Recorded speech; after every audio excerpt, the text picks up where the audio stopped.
This program is supported by Main Street Bookends of Warner for books, toys, games, cards, gifts, and a gallery of local art. Main Street Bookends of Warner.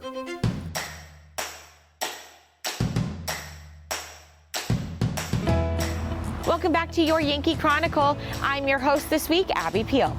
A really interesting national entertainer and celebrity lived in our area and even has a section of Andover named after him. Tell us about it, Lindsey and John. So Richard Potter is the namesake of this part of Andover, which is actually called Potter Place. Growing up in Andover, I'd heard about him my whole life. And it wasn't until 2018 when John Hodgson wrote a book about him that it came to the forefront into the public view of like, this is a real historic person. It's not just a folk tale of Andover. 200 years ago, Richard Potter was the most famous entertainer in America. That's a very bold statement. It's absolutely true. He was the most widely beheld, the most popular, and the most widely known. We don't know much about him today because he wasn't recorded, he wasn't photographed. This was all happening before 1835 when he died. But from 1815 to 1835, there was no one who could match Richard Potter as a performer in America. He also was a black man. So he had a white father. He was known as a mulatto, came from very humble origins then, and as I said, became the most famous entertainer in America and the most famous black man in America during this period of time. That he was also in the forefront of his professions as a ventriloquist, a magician, and a sort of one-man performer, to a degree that, as it turns out, significantly influenced American theater itself. Richard Potter traveled with an assistant who was the black sheep of a local family, and certainly came up here with his assistant one time, thought Andover was a lovely place to live, and immediately bought property here and expanded it. He moved here in 1815, living in a house of his own architectural design, patterned after the most fashionable houses in Boston and Newburyport and Salem. And from 1815 to 1835, he was quite simply the most famous person in Andover. This end of town became known as the Potter Place. When the railroad came through, the Northern Railroad in the 1840s, the depot here was named in his honor and memory, Potter Place. And by that time he was dead.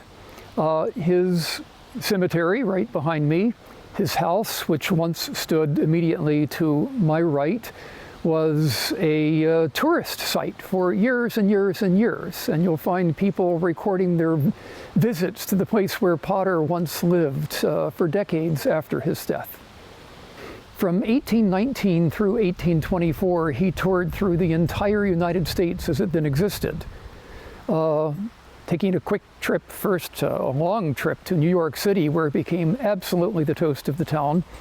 During his lifetime, Richard Potter performed, I think it's safe to say, in every state in the United States as it then existed, and I believe every territory except Michigan, because he was probably observed by more of his fellow Americans than any other man of his time. Andover has joined the Black Heritage Trail of New Hampshire, which is, I would say, a fairly recent organization that's pulling together all these historical sites in New Hampshire that have a reference to Black history. On August 7th, we had an unveiling of the plaque, which you see right here. This officially joins us with the Black Heritage Trail of New Hampshire and puts Andover on the map and puts Potter Place on the map. It's becoming a location of significance that people want to come to. September 30th, we're having a follow-up event to the unveiling. Is an evening of ventriloquism and history. It's going to feature a renowned ventriloquist from New York City, Dan Richard, and everyone's welcome. It's free. You can reserve a ticket online. There's a reception beforehand taking place at Proctor Academy. They're hosting the event, so it will be in the Norris Family Theater, and the event starts at 7. So for more information on the event or to reserve a seat, go to our website and there'll be a link to reserve a ticket and more information on the event. Wow, who would have guessed? Mark your calendars to learn even more about this amazing man. Next week, we'll be right back here overlooking the performance venue of Main Street Warner.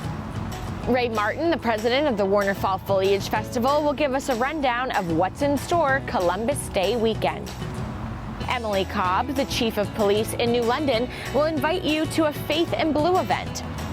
Amy Drummond from the 2022 Duck Drop will give you a good reason to be involved. And I'll close with Ashley Rowley to hear what's cooking at the Lake Sunapee Region Chamber of Commerce.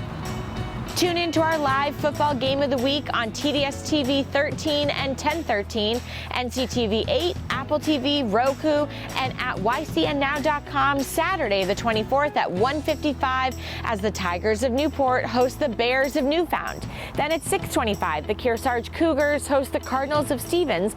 At 9:30, a tape-delayed game of the Hopkinton Hawks at the Hanover Marauders. All of our games are replayed on Sunday and Monday at noon and 7 p.m.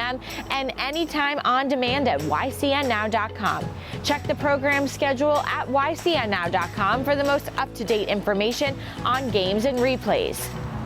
Join us again next week at this same time next week for another round of the Who, What, Where, and When show of the Dartmouth Lake Sunapee region. I'm Abby Peel. Stay safe, everyone. This program is supported by H.R. Clough and Kearsarge Heating. Their full-service model offers oil delivery, propane, motor fuels with design, installation, service, and maintenance of all types of oil, gas, and alternative energy systems, as well as air conditioning, water conditioning systems, and backup generators. Their highly trained and friendly staff will assist you throughout the process of buying, installing, and servicing a full line of energy products. H.R. Clough and Kearsarge Heating. Echo Communications, a digitally integrated commercial printer and mailer located in New London, New Hampshire since 1997, with roots going back much further as the country press, AccuMail, and the home of the Kearsarge shopper. Echo Communications. Main Street Bookends of Warner, for books, toys, games, cards, gifts, and a gallery of local art. Main Street Bookends of Warner. The Innertown Record, your weekly hometown community newspaper covering the Kearsarge Sunapee Sunshine region of New Hampshire. The Innertown Record.